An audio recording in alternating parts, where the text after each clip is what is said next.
Hey, everybody. We are here again talking about baptism, and this evening we're going to be talking about some of the foundational texts for baptism in the Old Testament. So we're going to be looking at the creation, we're going to be looking at the flood, and a couple other events. There are many different places that we could look. We just simply don't have time to look at all of the texts or the areas where baptism shows up in the Old Testament. But we are going to start at the very beginning. So if you've got your Bibles with you, just go ahead and open those up to Genesis chapter 1. We will be reading this evening, as is noted on the screen from the English Standard Version. And so if you've got that, you'll be following along word for word. If your text is a little bit different, that's okay, because not only are we going to be looking at the English Standard Version, we're going to look at a couple words in both Hebrew and Greek, so the Masoretic text and the Septuagint. So we're going to be looking at a variety of translations, even maybe once in the Latin Vulgate. So we're just looking at words, and so if yours is a little bit different, that's okay. So just go ahead and turn over to Genesis chapter 1. That's where we're going to start, and that's where we'll begin this evening, back at the place where you often start with things, the very beginning.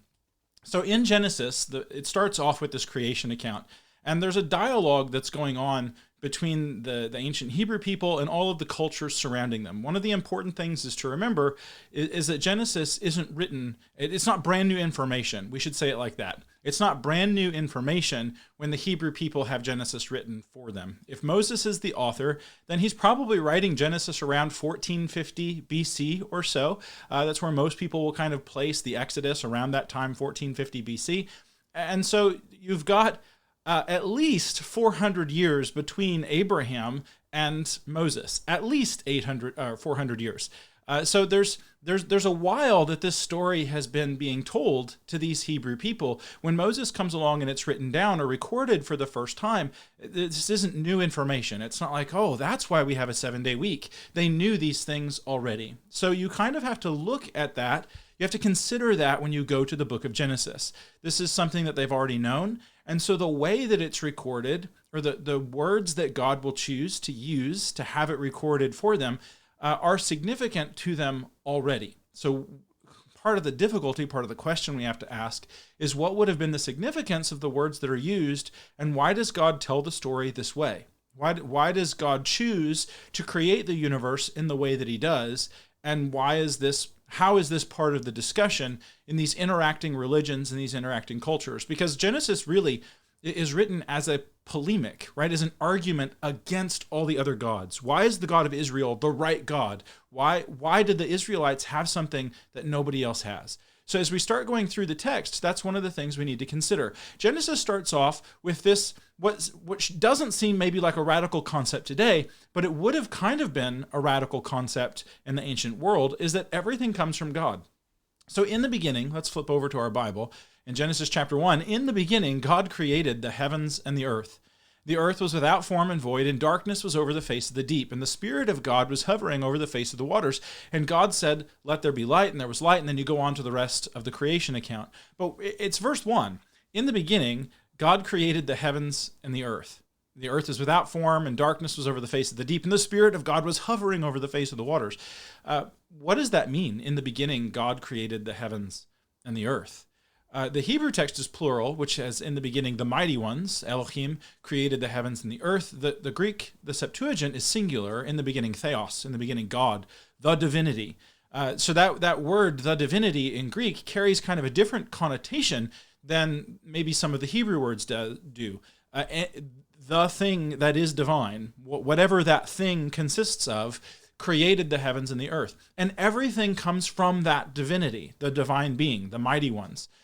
There's nothing that created them. If you go back and you look at the Greek creation accounts, the Babylonian creation accounts, all of the ancient Near Eastern accounts, the Roman accounts, all of their gods have some sort of genesis of their own. They come from something else. Well, this God who created everything, he just was.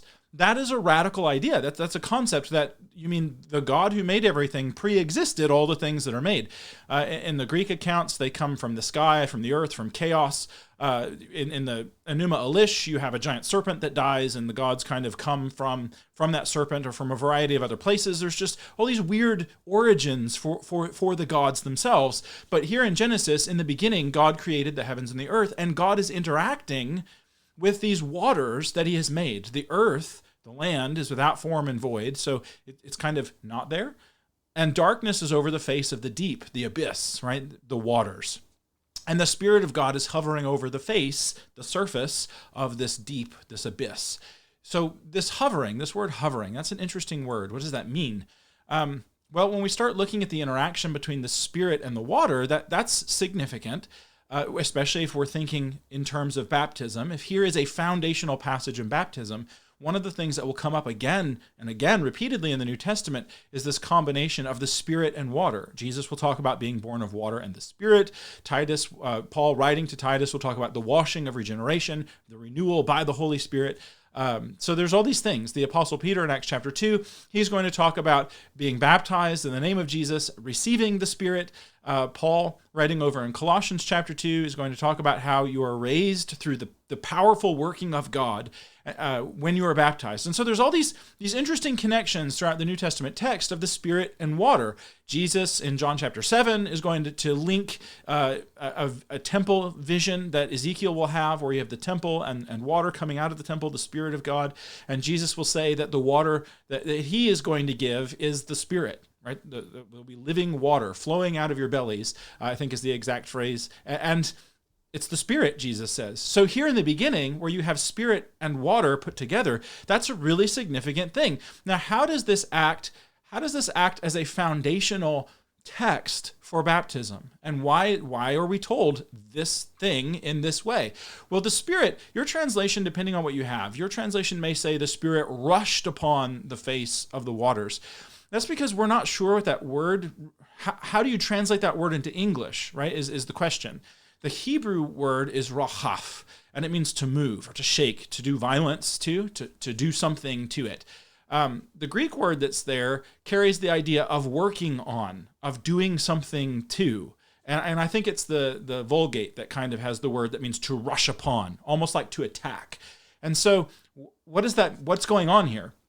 Well, you kind of look at the rest of the creation account, and it goes down in verse 6 is kind of where it begins. And so you look in verse 6 and it says, "And God said, let there be an expanse in the midst of the waters, and let it separate the water from the water." So that now there's something happening in the water. God is splitting water in half, and he's bringing up ground from in the midst of it. Right? There's going to be the earth that comes up out of the water eventually in this creation account. You can see that in verse 9. The waters under the heavens will be gathered together in one place, and the dry ground will appear. So God divides the waters, and out of the waters comes this dry ground. And from the water and the dry ground that God has made will be all the living things. So you have water that gets divided, and there's dry ground present there, so there's like a pathway through the water. And as you pass through the water, you're going to get both the things that life from the waters themselves and life from the earth in the rest of the creation account. Now, God is giving this information to us in this way. Why? Why is this important? Well, it's important because this is setting up a theme. It's kind of setting up an image that is going to be repeated throughout the rest of the biblical text. And if you're Hebrew and you're hearing this, it may not make sense initially, like maybe why is God doing it this way? But as you yourself, remember, the people who are getting this have just passed through the Red Sea, which we're going to talk about in a moment. They would have seen, oh, God is splitting water in half from the beginning and making dry land appear and bringing people through it or bringing life through the waters. So what we've got here is kind of this initial image where God divides waters, land is there, and then out of all of those things come life. So we've got here at the very beginning an association with the Spirit and water, a dividing, some kind of division, and there being a pathway through the water and life coming as a result of whatever the Spirit is doing with the water and the earth. So that's kind of our first image. So the next image that we're going to get, and remembering that these things are shadows of what is coming in the New Testament. So God does things exactly this way, right? God could have made the universe instantaneously, but for whatever reason, he decides to do it in this 6-day period, and he decides to have water split in half and earth come from that. Why?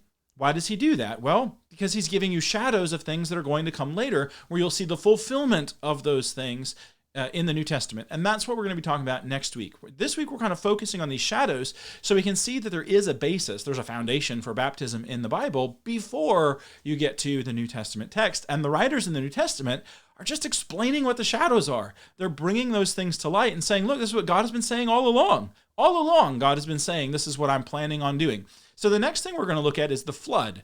So this is going to be Genesis 6 through 9, where you're going to have this giant cataclysmic flood that is going to come, that is going to destroy all the life off the face of the earth. And God is doing this because the creation has been corrupted. So now immediately we're going to have earth, water, God, or spirit. You can think of God, the spirit works. Water coming and causing death. And the reason why this flood is coming is because of sin. So let's go to Genesis chapter 6, and let's look at some of the things that are written there. So Genesis chapter 6 and verse 1, and we'll flip over to our Bible there. And it says, when man began to multiply on the face of the land, and the daughters were born to them, the sons of God saw that the daughters of man were attractive, and they took as their wives any they chose. The Lord said, my spirit will not abide in man forever. He is flesh. His days will be 120 years. And so here in these first 4 verses, we don't want to get caught up in too many of the details. We can talk about that at a separate time. But basically what you've got going on here is the Hebrews would have thought, and they did think, based off of their writings that we have, that there were spiritual beings and physical beings kind of blending together, however that would happen. You can see this in Jude 6, where he talks about angels who left their proper dwelling or their proper authority. And what we've got here is a creation that is out of order. Right? You've got humans who are sinning, apparently spiritual beings who are sinning. Everybody's leaving the place that God set for them. And as far as the physical element of the creation is concerned, God is going to deal with that. My spirit will not abide in man forever, for he is flesh. So here you have God's spirit, human beings, their sin, their corruption, and water is going to come and solve the problem.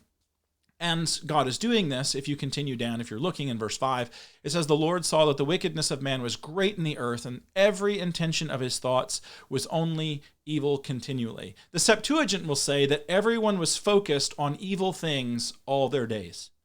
I like that wording better just because it helps me kind of understand what's going on. They're focused on evil things.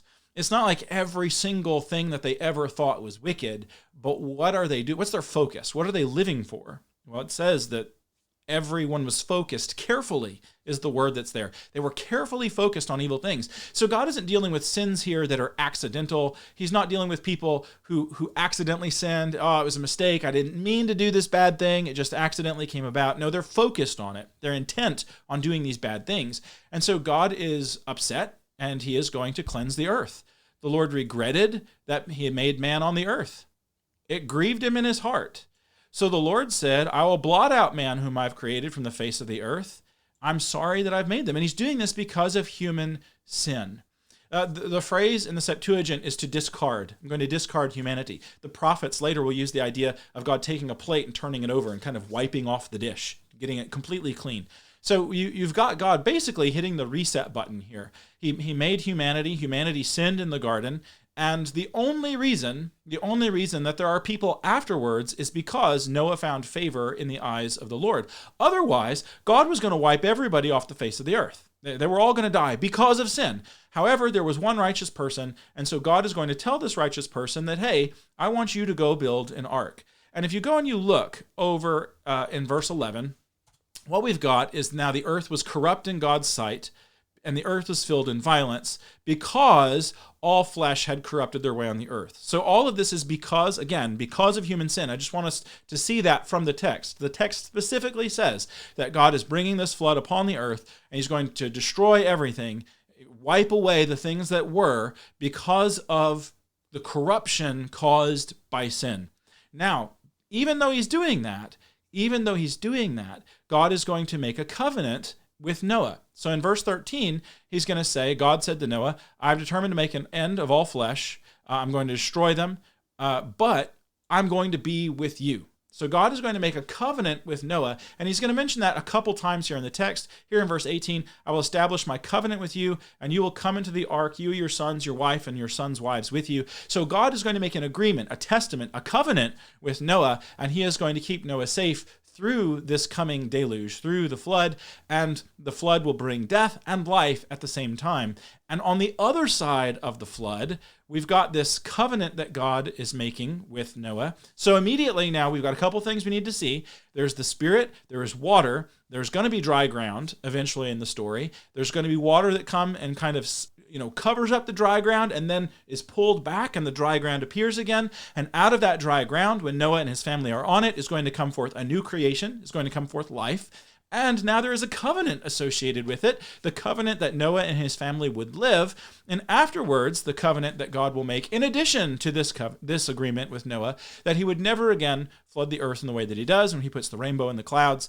And so in this instance, another element that's being added into this image of water and earth and the spirit and life and death, also now, death and covenant, an agreement. God makes an agreement with Noah through the flood. And on the other side of the flood, there is the agreement of life with Noah and his family. So it's kind of interesting, this picture that we're beginning to see all of a sudden through this text. So the next thing is this new creation. Noah and his family, they travel through the ark safely. They get to the other side of the flood. And now there is a new creation, a new beginning.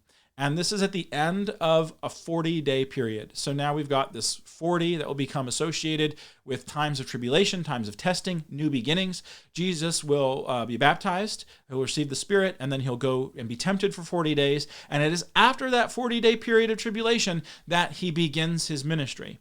And so not every 40 is significant. Sometimes 40 just shows up in the text. For example, in Genesis 19, when Abraham is kind of discussing things with God about the cities of the plain. And he says, if you find 40 righteous men, right, that's not a significant figure other than the fact that he's kind of stepping down, 50, 45, 40, and he's just working his way down. So not every 40 is significant, but some are.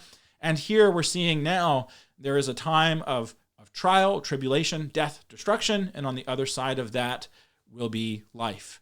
Okay, so let's go ahead and let's look at the next image that's coming up, remembering now that we have water, death, life, and cleansing. Because the earth was corrupt, God cleanses the earth by destroying the things that were. He brings about new life through Noah, and this new creation comes about through the flood, through this cataclysmic flood that he brings upon the earth. So the next section that we're going to look at, or the next thing that we're going to look at in the Old Testament, is this Red Sea crossing. And this is when Israel has been carried off into captivity, or they've gone off into Egypt and they have become captive in Egypt. Joseph, his brothers will sell him into slavery. He will rise to ascendancy. He will become the second ruler in the kingdom. There will be a great famine. He will bring his family down into Egypt. And after a few years, there will be a Pharaoh who comes to power who doesn't know Joseph. He doesn't remember what Joseph did, and he doesn't remember his family. He will turn the Hebrews then into slaves. He's got this huge population of non-native people. Let's turn them into servants. Right, this is kind of the story of humanity. Anytime there is a migrant group of people that are coming into a land, they tend to be treated unfairly, unjustly. In fact, there will be portions of the law that tell the Israelites, remember that you were sojourners in Egypt, so you be kind, be careful, be nice to the sojourners. That's part of God's law, is to be kind to foreigners. And part of that comes from this story, the way that they will be treated. They're turned into slaves. Then there's going to be this upstart, a man named Moses, who comes to the Pharaoh and says, hey, let our people go. And Pharaoh is going to say no, repeatedly. 10 times. There will be 10 different plagues that come. The last plague is the death of the firstborn, during which the Passover feast will be established. God will say, if you take the blood of a lamb, if you put it on the doorpost and the lintel of your door, then I will pass over that house, and the firstborn in that house will not die.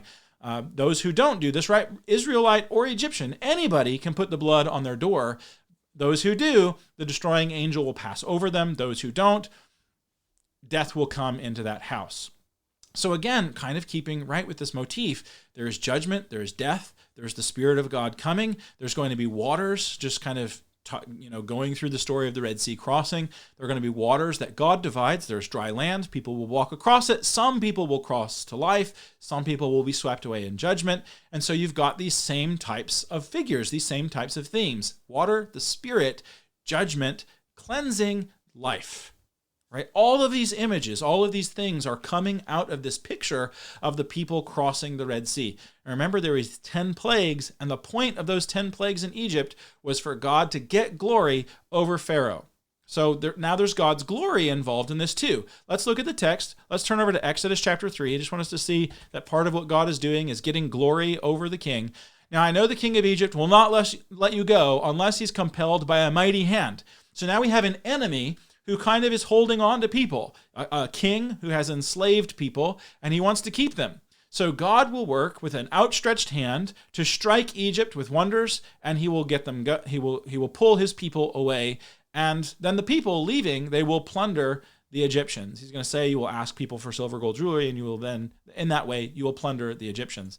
So now let's look over in chapter 7 and verse 4. We've got kind of the same thing. Pharaoh will not listen to you. I will lay my hand on Egypt and bring my hosts, my people, the children of Israel, out of the land of Egypt by acts of great judgments. Then the Egyptians will know that I am the Lord when I stretch out my hand against Egypt and bring the people Israel out from among them. So there is going to be this separation, a division between Israel and Egypt. And in this act, this great power, this mighty moment of separation, it becomes apparent that not only are these a special people to God, but that there is a God who has chosen them. There's a God who reigns supreme over all the universe. And part of what's going on in these 10 plagues is not just, hey, look what I can do from God's perspective, but hey, you should look at who I am. I am the creator of the universe, and you need to follow me.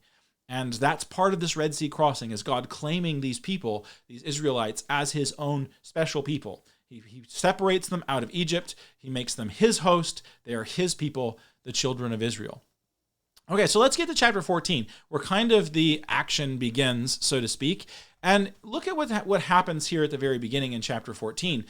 Moses is told by God to turn back and camp in front of this place, Pi Hahiroth.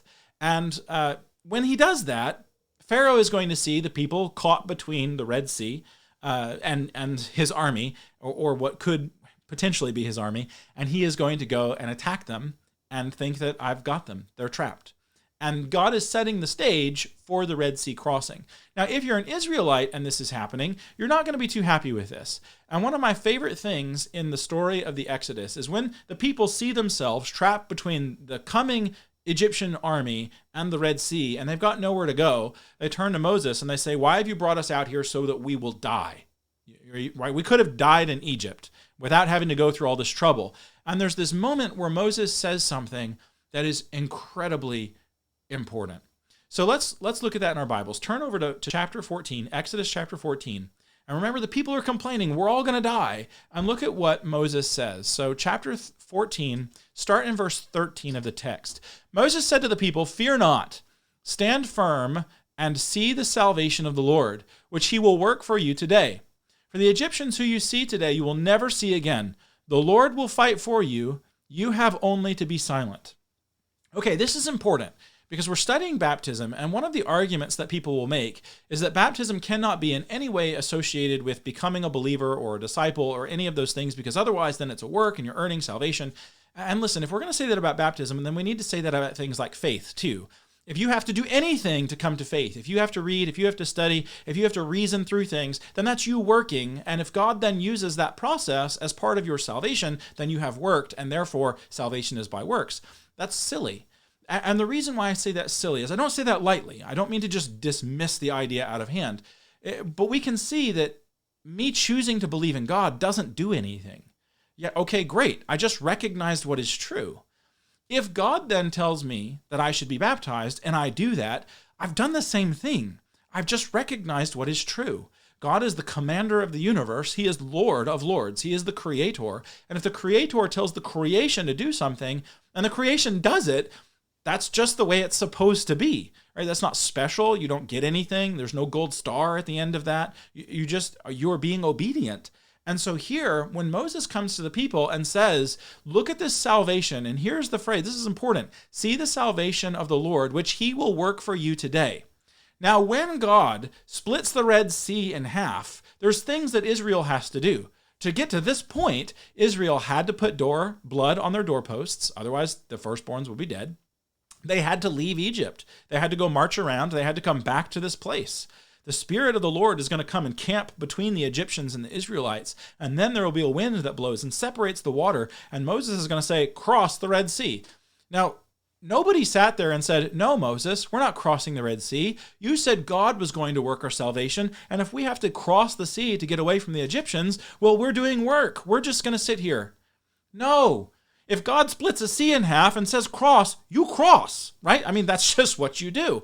So when Moses says, watch the salvation that God is going to work for you today, that doesn't mean that the humans don't have to do anything. It means that no matter what you have done, you still didn't save yourselves.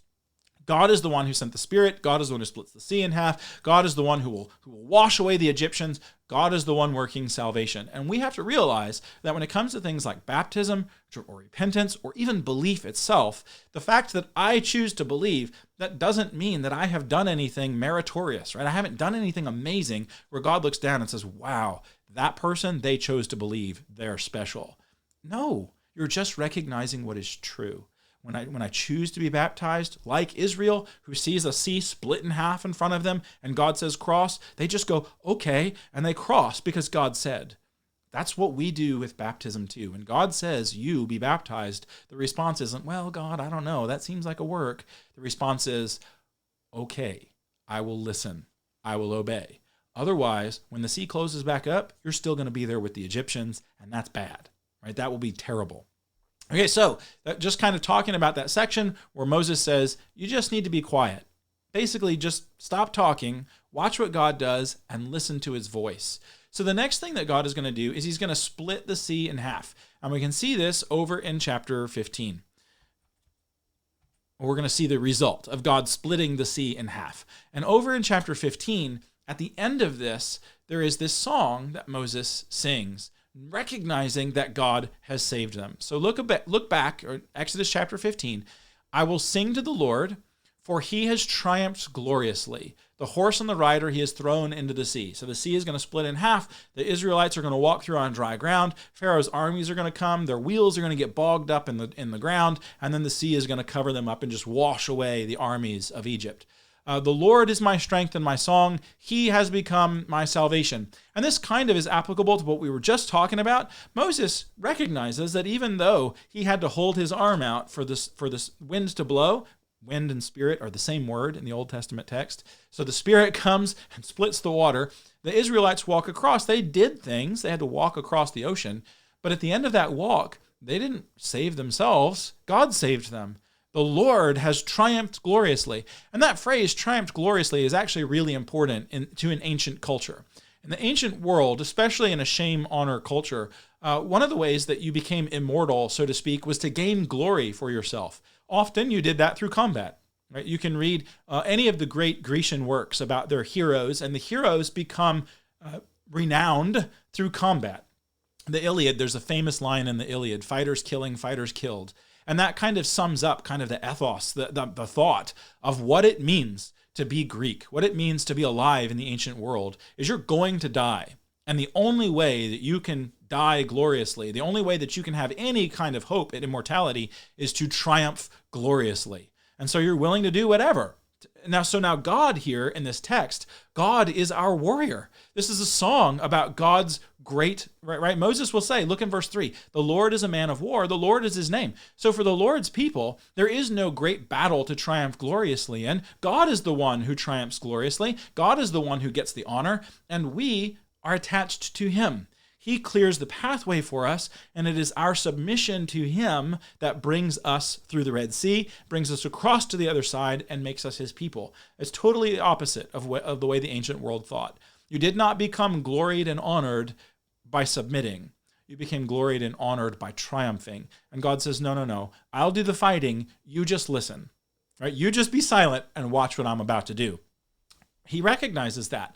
There was a great army, Pharaoh. And Pharaoh's going to kind of be a picture here of the enemy, of the Satan, right? He is the adversary of God's people. And they will cross through the Red Sea. And Pharaoh, his army, Pharaoh's chariots and his host are cast into the sea. His chosen officers are sunk into the Red Sea. The floods covered them. They went down to the depths like a stone. But at your right hand, O Lord, you are glorious in power. You shatter the enemy. In the greatness of your majesty, you overthrow the adversaries. So the Israelites were in bondage to the Egyptians, the enemy, but God came and split the sea in half and brought up the dry ground, right back to Genesis chapter 1, and the flood. And through the flood, these people pass, right? There's your ark. They get to the other side. The sea closes over the enemy, and the people that they were, right? They were slaves in Egypt, but when that sea closes over that army and that army is washed away, that body, right? That host, the people are no longer attached to that host. They have been severed from who they were, and they have been made into a new people. They are now the people of God brought through the sea. And God will talk to his people, and he will tell them, "You are the ones that I brought out of Egypt." And he will say that to them repeatedly until they go into captivity. And when they come back from captivity, he will tell them that you are no longer the ones who will say we came out of Egypt. Now you are the people who will say we came out of Babylon. And so God is the one who brings his people out. He draws them out. And so here in this image, what we've got now is this new picture of God's people. They have been drawn out of Egypt through the water. And in the New Testament, referring back to this moment, the Apostle Paul will say that they were baptized into Moses in the sea. We'll get to that next week when we focus more on the New Testament images. But what I want us to see is that this is not a new idea, to come back here and go, oh, well, the crossing of the Red Sea is a picture of baptism. People have always seen it that way. It's going to get us to the last thing that we're going to look at because we're limited on time, and that's the crossing of the River Jordan. And you're going to have a very similar image, right? There's going to be water that's separated. There will be a dry path that appears. The people will pass through, and then they will enter into these great promises that God has for them. And so let's kind of focus on that now, the crossing of the River Jordan. It has been 40 years since the crossing of the Red Sea, or 42 or so, close enough. And what happens is the people will cross the river for a while. They will go about doing some things. Then God is going to take them to the promised land, right? He promised Abraham a child, a nation that would come from that child, and a land for that nation to dwell. And he's going to bring them into the promised land. And you can see over in Numbers chapter 14 that when they get there, they realize there are giants in the land and there are strong fortified cities. And the people say, nope, not going to do it. We're not going. So the first thing we're looking at is, again, this number 40. They've been wandering for 40 years because spies went into the wilderness, into the land, in Numbers chapter 14. They were there for 40 days. They came back and they give a bad report. And so God in Numbers 14 says, you're going to wander in the wilderness 1 year for each day that the spies were in the land. That's 40 years. And so now we've gotten to the end of this 40-year walk through the wilderness. And the reason why they wandered for 40 years is because everybody who was older than 20, and you can see this in Numbers chapter 14, verses 28 through 35. If you want to turn over there, you can see that there. In Numbers chapter 14, verses 28 through 35, anybody who is older than 20 is going to die in the wilderness. And so as they're entering into the promised land, the oldest person entering into this promised land is going to be about 60. Now, there are two people who will be older. You'll have Joshua and Caleb, who are going to be around 80 years old. But other than them, the oldest people will be 60. So you've got kind of a brand new nation. As they are getting ready to cross into the wilderness, the only people who are alive are younger than 20. So the median age, right, or the average age of the nation of Israel is going to be really young, because the only people who are passing through were children when this happens in Numbers chapter 14. So you get to Joshua, and the book of Joshua is when they're going to cross the Red Sea at the beginning of the book of Joshua, and they're going to have a divided river. So let's look over in Joshua chapter 3. That's where we're going to see these things start to take place. Joshua chapter 3. And Joshua is going to come to the people, and look at verse 5. It's underlined there in red for you. Joshua is going to say, consecrate yourselves, for tomorrow the Lord will do wonders among you. Right? So here we go again. We've got water splitting in half. We've got dry ground. We've got people passing through the waters on the dry ground, coming to the other side into the fullness of God's promises. And it is the Spirit of God, or God himself, doing these wonders. All right, nobody who crosses through is going to say, wow, we crossed the River Jordan. No, they're going to say God split the water in half and God brought us through the River Jordan. That's what they're going to say. God is going to work wonders among you. So the priests then are going to be told to take the ark, and they're going to say when they touch the ark, when the feet of the priest touch the water, it will split, and that's how the water is going to divide. Now look in verse 7 in Joshua 3, and this is important. The Lord said to Joshua, today I will begin to exalt you in the sight of all Israel, that they may know that, as I was with Moses, so I will be with you. This is important because the crossing of the Red Sea was kind of that moment where the people of Israel realized, wow, there's something to this Moses guy. If the plagues weren't enough, the Red Sea is kind of the point where the Apostle Paul argues that they're baptized into Moses. They realize that their connection to God is through kind of this person, Moses, right? He is the prophet that stands between them and God. And now Moses over in Deuteronomy 18:18 says, the Lord will raise up for me among your brothers a prophet like me. Now God is doing that with Joshua. The ultimate fulfillment, of course, will be Jesus, who is the ultimate prophet. Interestingly enough, Jesus' name in Hebrew is the same as Joshua, right? It's the same name. So Jesus' name is Joshua. So Joshua is a shadow of the one who will lead us into the promised land. All the promises that God has given us, Jesus is the one who will take us into those promises. Moses, right, brings us like a teacher, brings us to the one who will lead us across into the land of promise. The Apostle Paul will talk about this in Galatians chapter 3 and Galatians chapter 4 when he starts talking about baptism and the law and the purpose that it serves. The law serves to give us the faith to bring us to Christ, and then Christ brings us into God's promises. So here you see that. Moses brings us to Joshua. Joshua then will bring the people across the river into the promised land. And God is saying that here, I'm doing this, right? We're doing things this way so that people will know that I am with you. They will be identified with you. They will be baptized in a sense. If crossing the Red Sea is a baptism into Moses, then crossing the River Jordan is a baptism into Joshua and all of the promises that lie on the other side. So this division of the river is actually a pretty significant event. And we've got this happening in Joshua chapter 3. You can look further down in verse 14. So the people set out from their tents, they pass over the river Jordan, and then look at this. The water, verse 16, the water coming down from above from north, right, on the map, coming down from above, stood in a heap and very far away, all the way to Adam, the city that is beside Zarethan. Adam is about 20 miles away. Now, I don't know what this looked like. Did the water back up and it just kind of like poured out into the floodplain and there's like an invisible wall that pushes the water back? Did the water stand up and create a wall? I'm not sure exactly what it looked like. Whatever it did, it was amazing, and it's not supposed to happen because this is the time when the River Jordan is going to be at its fullest, right? It's going to be already bursting its banks, and now you've got this water being pushed back. I don't know, like some force, some spiritual being is pushing the water back, and now you've got divided water, and there's dry ground in the middle. Just like in the very beginning, the waters are divided and the ground comes up. In the flood, the waters will recede and there will be dry ground. Just like in crossing the Red Sea, the waters will be split and there will be dry ground. Here, the waters will split and there's a pathway through the water for the people of God.